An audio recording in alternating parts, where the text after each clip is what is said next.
So the biggest improvement with the Hollyland Lark MAX is the battery life, the new environmental noise canceling function, ENC, and the 250 meter range and frequency hopping. So if you're like me and you thought Hollyland ripped off DJI with their latest 2.4 gigahertz wireless lav system with iconic charging case, you are wrong. Hollyland ripped off Rode in 2021 with small pocket lavs, but they came up with the charging case, and DJI then ripped them both off in 2022. But now Hollyland has a clap back with the upgraded Hollyland Lark MAX, which is bigger, badder, and much better at frequency hopping than both. So which is the knockoff now, and which is the best lavs to have? So all of these lavs have very similar features and comparable range on paper. The Lark MAX has been completely rebuilt from the ground up, and apparently they put some time into sculpting the audio to be less muddy and more clear. So I have all three mics recording internally, and to be honest with you, they all sound great. I would say the Rode sounds just a hair brighter and closer. The DJI sounds a little bit more rich and full, and the Hollyland is very, very close. Honestly, it's possible that all three of these mics are using the exact same internals and they're just slightly EQ'd differently. It would be no problem for me to EQ all three of these mics and have them match. But the Lark MAX has a lower frequency range than both DJI and Rode. It can capture as low as 20 Hertz, which is total overkill, but it's probably necessary for the noise canceling function to work, which we'll talk about in a minute. Now, technically, you normally chop off frequencies lower than 75 Hertz when you're finalizing your dialogue mix, but when you're recording low frequency sound effects. So this is my brother Jeremy, and he's convinced me to let him be on this episode so he can properly demonstrate sub 50 Hertz sound effects. Cut a hole right through this here PBR. All right. He says you should pause it and put on headphones. Milk and a beer probably together.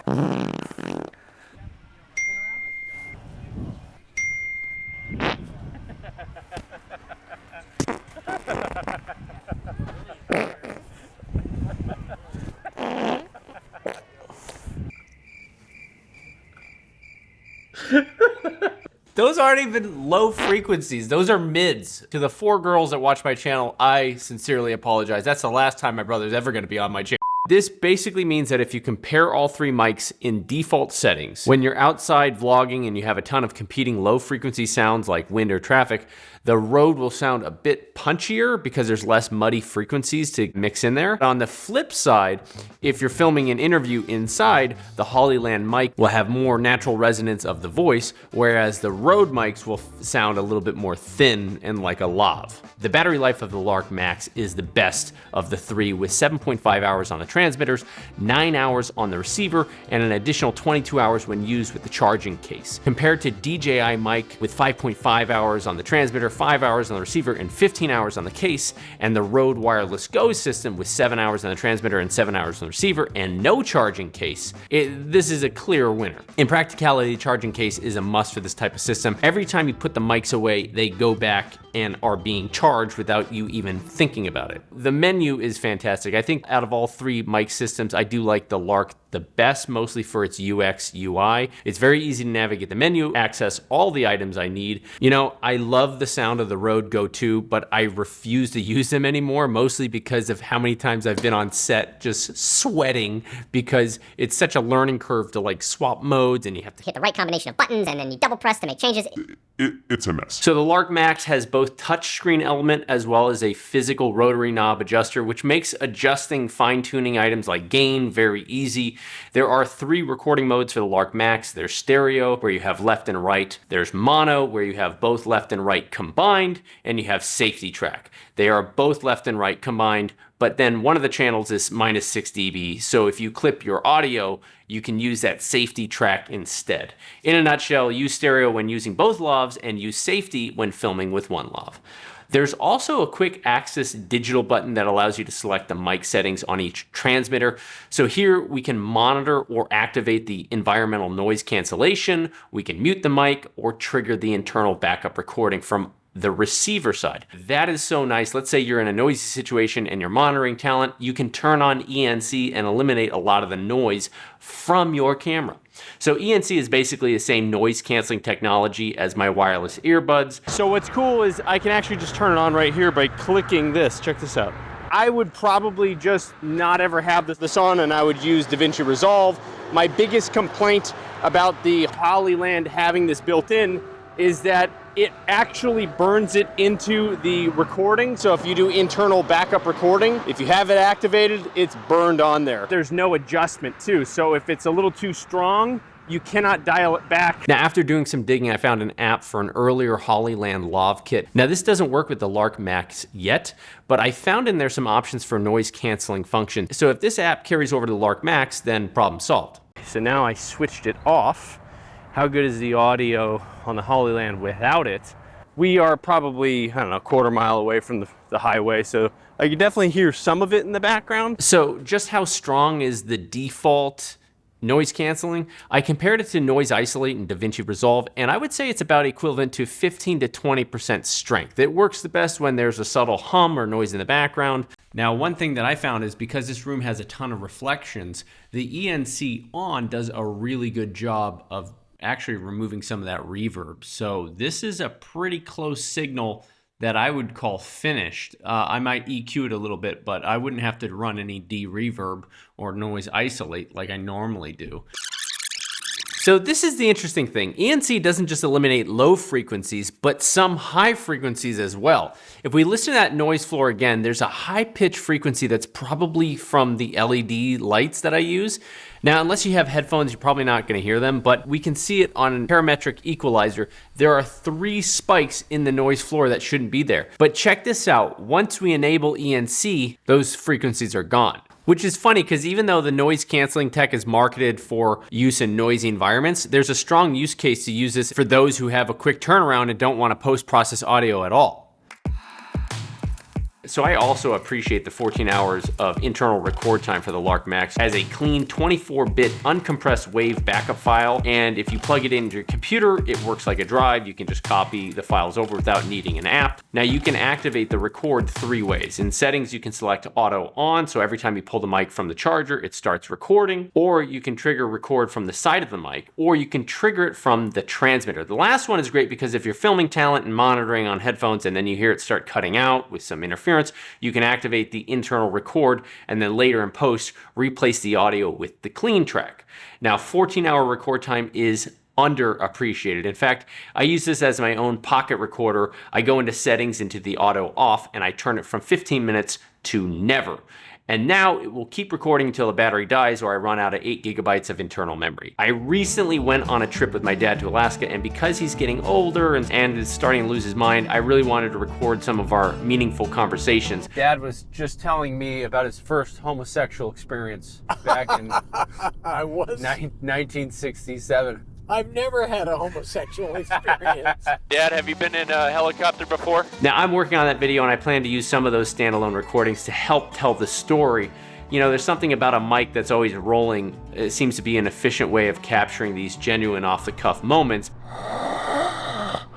Better than pulling a camera out. The size of the Lark MAX is bigger than the Rode Go 2 and the DJI mic, but as a plus side, its possibly slightly bigger size gives Hollyland an edge with an oversized antenna and thus range. Here we're in a parking lot, lots of hard surfaces to bounce signals off of, and plenty of residential Wi-Fi interference to contend with. Now all of these mics work great with line of sight, but fall apart when the body is turned.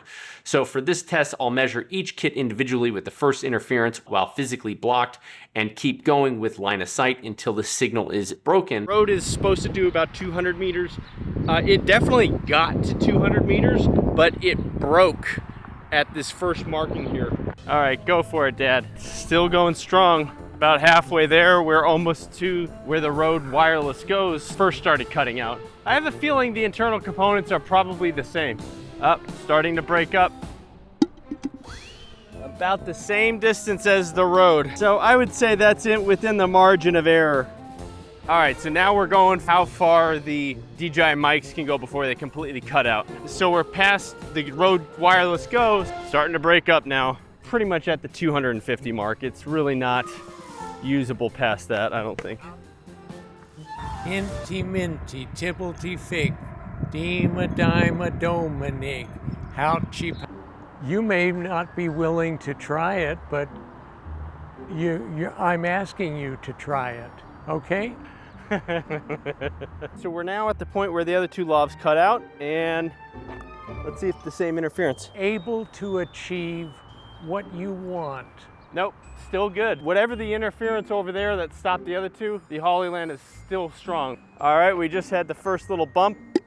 So we made it about 30 feet past the other two. He may think it's crazy. Put it to a test.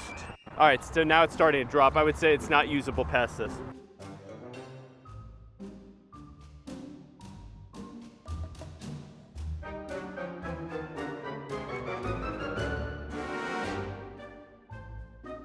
I also tested the wall penetrating power of the 3 by keeping the transmitter in the basement and then venturing up through my house, through the 2 stories, and then outside to the front yard and around the block and through the backyard. And as you could guess, the Road 2 performed the worst with dropping out just past the 2nd floor, going up to the 3rd floor here. It didn't make it much of the front yard or the guest room or the backyard. And then Hollyland and DJI were tied on wall penetration. Plenty of trees and honeysuckle in between us. The basement is encased in brick as well as cement. Trees now on their way. Tons of honeysuckle absorbing the radio waves. Now we're going into the backyard. My guess is that Lark's size and shape makes it better at open ranges, but does not help much when going through or around objects. For the last test, I wanted to see the total range of these mics with real-world interference. So I turned on every wireless device I had and redid the range test again. The DJI transmission kit, the Inspire 3 with its own transmission, and the Hollyland C1 wireless Pro comms. All right, Dad, put these on. I have hearing aids on. Okay. Yeah, there you go. I'm gonna put this right here. How long do I have to talk? And the results were quite staggering. The Rode performed as expected with about 89 feet until its signal first dropped, about 1/6 of what it did without the interference. DJI did a little bit better at 118 feet, despite most of the introduced interference systems are their own products. But Hollyland was a shocker with the first signal drop at 582 feet, which is pretty much the same distance it went without interference. 19, 18. Meaning Hollyland is exceptional hopping frequencies and operating with a ton of interference. Way past what I thought was going to be possible. I'm out where the Rode and the DJI mic first started cutting out on the regular test. The channel swapping is unreal on these. I'm easily at 150 meters, still working strong, very strong. Let me plug back in. Or it also could be that Hollyland comms are problematic for DJI and Rode, but are not a problem for Hollyland, as Hollyland has just tuned out those frequencies. I'm not really surprised because Hollyland comms are fantastic, and they've been perfecting those for a while. The environmental noise canceling function is actually something that Hollyland has taken from the headset. See right here on this little switch right here? This is actually technology that they've been using for a while, kind of full circle that they're now employing it into their wireless mics. I think it's pretty cool. In a nutshell, all 3 of these wireless devices can get the job done and have some trade-offs depending on your shooting scenario. I think DJI has the best style and form factor. There's also a few small comfort functions that DJI mics have, like vibration feedback, that make it a nice system to use. I think the Rode 2, the menu makes it impossible to use, and it has the least range and drops the signal the easiest. And while it gives you more options for, internal recording, going through the app to convert the raw backup files is a pain in the ass. I'm impressed with the Lark MAX range. The sound is right on par with what I can get good sound of, and above all else, the signal hopping is exceptional. I think Hollyland has been just working on signal hopping technology for a while with their comm systems, and they got it dialed in. I think the worst thing about the Hollyland Lark MAX is the logo is the biggest and most ostentatious of the 3, and it's free advertisement for all of your interview shots. If I can give a message to all 3 companies, we want 32-bit float, internal backup, and time code. That's probably the best thing that you can do moving forward. Anyway, this is Josh Show saying thank you very much, stay creative. Arthur, you ready to be an older brother? Right, baby wants to come early. All right, guys, it's happening.